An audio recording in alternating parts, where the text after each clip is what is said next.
Hi, చాలామంది ప్రెగ్నెన్సీలో లో హెచ్బీ లెవెల్స్తో బాధపడుతుంటారు కదా. వాళ్ళ కోసం నాకు తెలిసిన చిన్న టిప్ని షేర్ చేస్తున్నాను. క్యారెట్ బీట్రూట్లో ఐరన్ ఎక్కువగా ఉంటుంది. ఇది డైరెక్ట్గా జ్యూస్లా తాగలేని వాళ్ళు బ్రేక్ఫాస్ట్లో ఇడ్లీ పిండిలో కలుపుకొని వేసుకోవచ్చు. ఐరన్ లెవెల్స్ అనేది మనకి మినిమం 8 మెయింటైన్ అవ్వాలి. ఆఫ్టర్ 8 మంత్ తర్వాత కూడా మనకి ఐరన్ లెవెల్స్ 8 రాకపోతే మనకి డాక్టర్ ఇంజెక్షన్స్ ప్రిఫర్ చేస్తారు.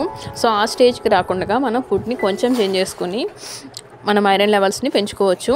మార్నింగ్ బ్రేక్ఫాస్ట్కి ఇడ్లీ పిండి రెడీ చేసుకుంటాం కదా.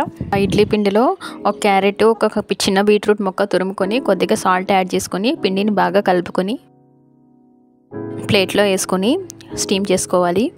ఇలా తురుముకునే పిండిలో కలుపుకోవాలి. మొత్తం మిక్సీ పట్టేసి వేసుకుంటే క్యారెట్ బీట్రూట్ని ఆ టేస్ట్ అస్సలు బాగోదు. ఇలా 15 days ట్రై చేశాక మీరు చెకప్కి వెళ్ళినప్పుడు చూసుకుంటే మీకు ఐరన్ లెవెల్స్ కంపల్సరీ పెరుగుతాయి. ఇంకా చిన్నపిల్లలు రోజు ఇడ్లీ తిన్నని మారం చేసే వాళ్ళకి ఒకరోజు క్యారెట్ ఇడ్లీ, వాళ్ళకి కలర్ఫుల్గా ఉండాలి కదా, బీట్రూట్ ఇడ్లీ ఒకరోజు 2 కలిపేసి అలా చేంజ్ చేసుకోవచ్చు. ఈ ఇడ్లీ నార్మల్ ఇడ్లీ కంటే టేస్ట్గా కూడా ఉంటాయి. Thank you for watching.